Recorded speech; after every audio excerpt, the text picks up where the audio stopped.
Nagbukas ang palabas sa nakakatakot na kaganapan kung paano naglaho ang 950 taon ng kasaysayan ng samurai sa isang labanan. Ang kwento ay naganap sa Japan noong Boshin War, kung saan ang samurai na nagngangalang Shujiro at ang kanyang mga tauhan ay walang kahirap-hirap na pinapatay ang kanilang mga kaaway.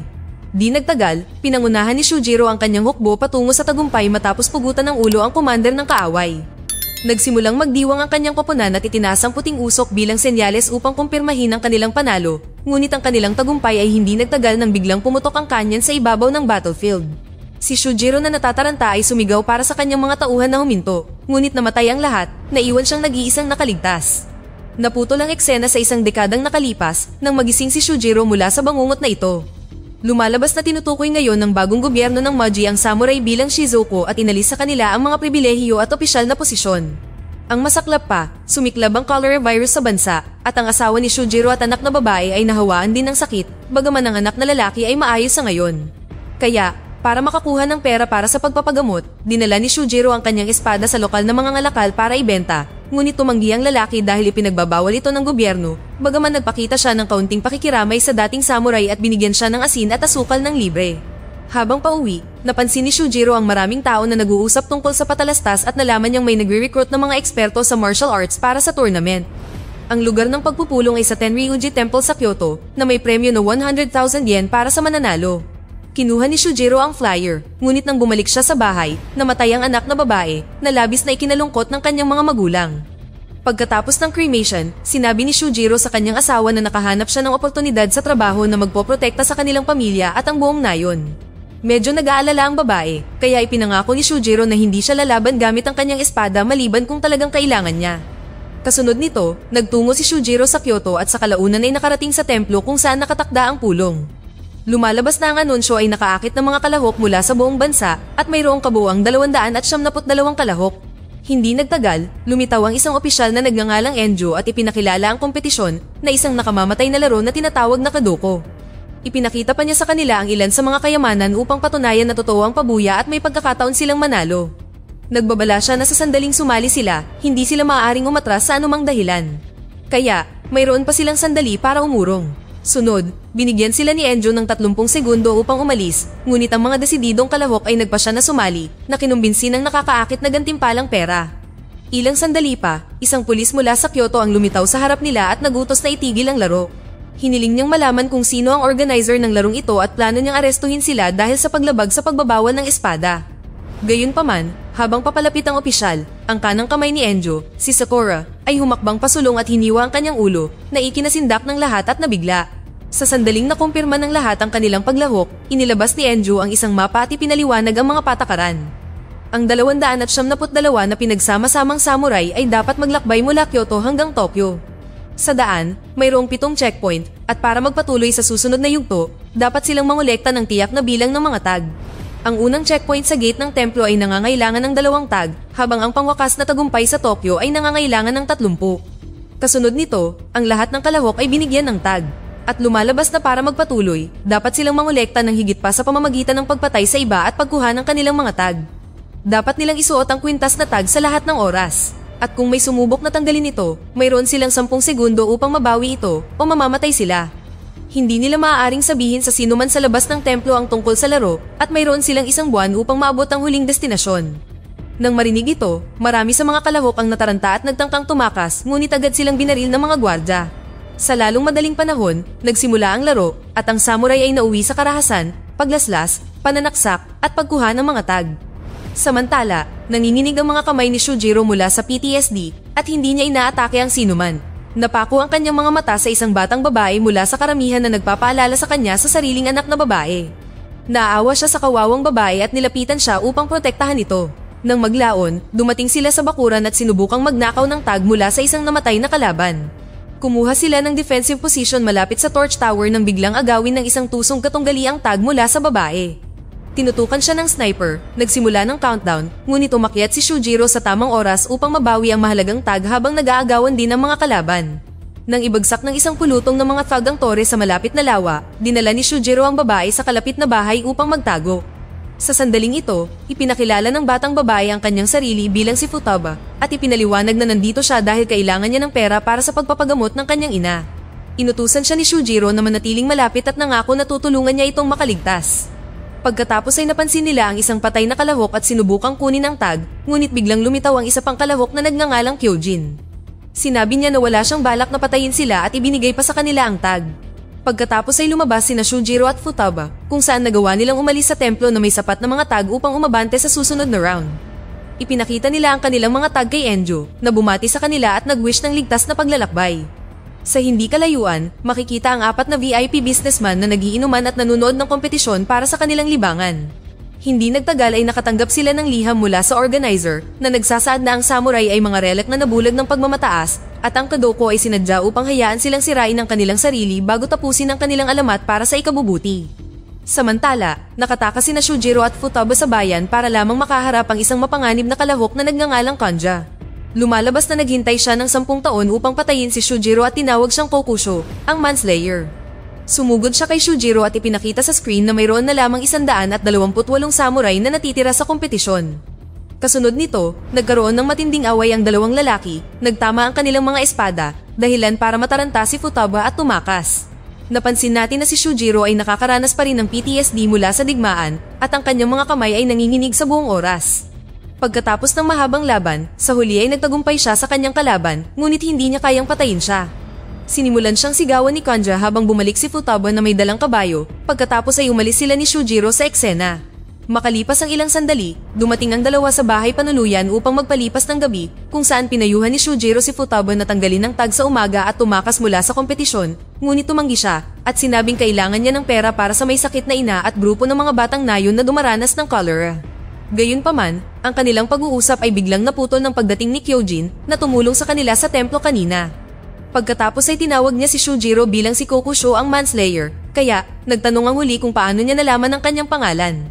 Gayunpaman, hindi ito pinansin ni Kyojin at sinabing naparito siya upang magmungkahi ng alyansa. Sinabi niya na, ayon sa kanyang mga kalkulasyon, kung 272 katao ang nagsimula ng laro at 30 mga tag ang kailangan sa huling round, 9 na tao lamang ang makakaligtas hanggang sa Tokyo. Ngunit nagdududa siya sa tuntunin ng laro at nagbabala na maaaring mag-set up ang mga organizer ng ilang uri ng panlilinlang para sa huling round. Nagalok siya sa kanila ng pagkakataong magsanib puwersa, ngunit may pag-aalinlangan si Shujiro sa estranghero na ito. Kaya't binigyan siya ni Kyojin ng 3 gabi para magpasya at inimbitahan siyang makipagkita sa kanya sa susunod na lungsod kung magbago ang isip niya. Ang eksena ay lumipat sa sumunod na umaga sa Tokyo, kung saan makikita natin ang ministro, si Lord Okubo. Nagpatawag siya ng pulong upang tugunan ng insidente sa templo, kung saan naganap ang malaking pagtitipon ng mga samurai clan. Dahil ang mga samurai ay galit sa bagong gobyerno, pinaghihinalaan nila na ang mga taong ito ay maaaring nagpaplano ng paghihimagsik upang kontrolin ang bansa. Bilang resulta, inatasan ni Lord Okubo si Koaji na siyang pinuno ng Police Bureau na magsagawa ng masusing investigasyon sa bagay na ito. Sa ibang lugar, tinatakot ni Kanja ang isang maliit na nayon at pinapatay ang danda-daang tao habang humihingi ng impormasyon tungkol kay Shujiro. Samantala, sina Shujiro at Futaba ay nakatagpo ng isang grupo ng mga samurai na ayaw nang sumali sa kompetisyon. Ibinunyag nila kung gaano karaming mga dalubhasang manlalaban ang kumuha ng kanilang mga tag na iniwan lamang sa kanila ang orihinal na mayroon sila. Pagkatapos ay napansin natin ang isang grupo ng mga armadong sundalo ng Kadoko na pinapanood ang lahat mula sa burol. Pagkaraan ng ilang sandali, tinanggal ng isa sa mga samurai ang kanyang tag at walang nangyari sa ilang sandali. Nagmakaawa si Shujiro sa kanya na ibalik ito, ngunit tumanggi ang lalaki at hindi nagtagal ay ginaya din siya ng ibang samurai. Sa kasamaang palad, nang lumipas ang 10 segundo, agad na nagpaputok ang mga sundalo, pinatay ang lahat ng lumabag sa mga patakaran. Nang makita ito, kinilabutan si Shujiro at nagsimulang magkaroon ng flashback ng kanyang panahon sa digmaan. Nang maglaon, nilapitan siya ng komandante ng sundalo at binalaan siya na huwag tanggalin ang tag sa anumang paraan, ngunit si Shujiro na galit ay hindi inaasahang bumunot ng kanyang espada at hiniwa ang ulo ng commander. Agad siyang sinalakay ng ibang mga sundalo, ngunit mahusay na lumaban si Shujiro at pinatay ang bawat isa sa kanila. Sa hindi kalayuan, nakita natin si Socorro na pinapanood ng lahat ng may kasiyahan. Agad niyang iniulat ito sa mga organizer na sinabing si Kokusho, ang Manslayer, ay nagising na. Sa sandaling ito, ipinakita ng screen na mayroon na lamang 117 kalahok na natitira. Ang eksena pagkatapos ay pinuto sa isang flashback ng lugar na tinatawag na Kiyohachi Ryu School na kilala bilang ang lugar ng kapanganakan ng swordsmanship. May kabuuang 8 estudyante ang pinagsama-sama dito ng kanilang master at kasama na rin dito si Shujiro. 10 taon na sila dito, tinitiis ang hirap ng walang humpay na pagsasanay ng magkasama. Gayunpaman, dumating na ang oras kung kailan dapat ipasa ng master ang kanyang posisyon sa nakababatang henerasyon. Upang magpasya kung sino ang karapat-dapat sa karangalang ito, ang master ay nag-anunsyo na dapat nilang patayin ang isa't isa at ang mabubuhay lamang sa huli ang magiging bagong master. Sunod, binigyan sila ng master hanggang sa paglubog ng araw kinabukasan para sa misyon na ikinagulat ng lahat ng mga estudyante. Itinuturing nilang kapatid ang bawat isa dahil sila ay dinala dito bilang mga ulila at lumaki ng magkasama. Si Iroha, na nag-iisang babaeng mandirigma sa akademya, ay nagmungkahi na tumakas sila, ngunit tumanggi ang iba. Lumalabas na ang kanang kamay ng master, si Juntose, ay isang lubhang mapanganib na individual na malamang napapatay sa kanila. Ang lahat ay nag-aalinlangang sumang-ayon na isagawa ang misyon at bumaling si Iroha kay Shujiro para sa payo, ngunit hindi rin siya sigurado kung ano ang gagawin. Gayunpaman, sa huli, napagpasyahan niyang hindi niya ito magagawa at tumakas mula sa akademya. Bumalik ang eksena sa kasalukuyan, kung saan ang mga VIP ng larong Kadoko ay dumating sa marangyang mansyon kung saan patuloy nilang sinusubaybayan ang kompetisyon. Doon, tumaya sila kung sino ang magtatagumpay sa pangalawang checkpoint na nasa likod ng Sezuko Pass. Pinagtawanan nila ang balitang pinatay ni Shujiro ang 15 sundalo, ngunit nagpa siya na hayaan siyang magpatuloy sa pakikilahok dahil lubos silang naaaliw sa kanya. Sa ibang lugar, nakita natin sina Shujiro at Futaba na tumatawid sa bundok kung saan ipinahayag niya na siya ay kilala bilang manslayer dahil sa hindi mabilang ng mga taong napatay niya. Tinalakay din niya ang kanyang pagkabata at kung paano siya lumaki kasama ang 7 kapatid na napakalapit kahit hindi magkadugo. Di nagtagal, ang dalawa ay inatake ng kambal na samurai na lubhang mapanganib at bihasang mandirigma. Sinubukan nilang habulin si Futaba na walang kalaban-laban, ngunit pinrotektahan ni Shujiro ang batang babae bago sila tumakas ng magkasama. Di nagtagal, napunta ang dalawa sa bangin at agad na naramdaman ni Shujiro ang bitag. Bigla na lang siyang sinugod ng isang babaeng may sibat at ito ay walang iba kundi ang kapatid niyang si Iroha. Sinubukan niyang labanan ng kanyang kapatid habang lumilitaw na kalahok din siya. Ibinunyag ni Iroha na matagal na niya itong hinahanap dahil naiinis siya sa pag-abandona sa kanilang magkakapatid. Nagsimulang humingi ng tawad si Shujiro nang muli silang atakihin ng magkapatid na kambal. Nang malapit na silang maglaban, biglang pinatay ng isang grupo ng mga samurai archer ang kambal. Sina Shujiro, Futaba, at Iroha ay sumubok na makatakas na tumatakbo sa umuulan ng mga palason na nakatutok sa kanila. Sa huli, ang tatlo ay nailigtas ng isa pang samurai archer na humarang sa mga palason ng kalaban at pinatay silang lahat. Naghanda ang tatlo na ipagtanggol ang kanilang sarili, ngunit sinabi ng archer na wala siyang intensyon na patayin sila dahil ang pumapatay ng bata ay itinuturing na pinakamatinding kriminal sa kanilang kultura. Tiniyak niya kay Shujiro na hindi niya sila sasalakayin hanggat kasama nila si Futaba. Pagkatapos ng insidenteng ito, kinuha ni Shujiro ang ilang tag mula sa mga namatay at hiniling sa kanyang kapatid na patayin siya kapag nakarating na siya sa Tokyo. Pumayag siya at sinabing ipagpapatuloy niya ang paglalakbay kasama siya dahil may ilang mga bagay na hindi pa natatapos na dapat niyang gawin. Samantala, sa Tokyo, ibinalita ni Koaji kay Lord Akobo ang mga nangyayari, kabilang ang kung paano nagpatayan ng mga samurai habang naglalakbay sila sa mga bayan. Sinabi niya na mayroong ebidensya sa anyo ng mga bahagi ng katawan at mga fragment ng mga tao na natagpuan sa paligid ng Kyoto. Nalaman din nila na ang huling destinasyon ng samurai ay Tokyo, na nagmumungkahi ng posibleng paghihimagsik laban sa gobyerno. Natigilan si Lord Okubo dito at hiniling kay Koaji na imbestigahan pa ang bagay na ito at alamin kung sino ang utak sa likod ng lahat ng ito. Bumalik kay Shujiro at ang mga babae, dumating sila sa checkpoint kung saan naghihintay ang ilang gwardya upang siyasatin ang kanilang mga tag. Nakuha na ng tatlo ang sapat na mga tag, kaya pinayagan silang dumaan. Nang gabing iyon, nagpahinga sila sa bahay panuluyan kung saan nakatagpo sila ni Kyojin na gustong sumama sa kanila. Napagtanto din ni Shujiro na kailangan niya ng mga kaalyado upang madagdagan ang kanyang tsansa na mabuhay at sumang-ayon na makipagtulungan sa kanya. Pagkatapos makipagkamay, sinabi ni Kyojin na gusto niyang alamin ang lahat ng sikreto sa likod ng larong Kadoko para hindi na nila kailangang magpatayan.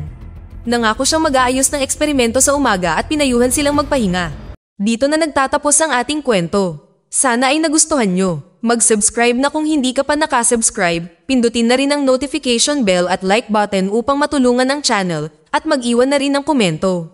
Maraming salamat sa panonood.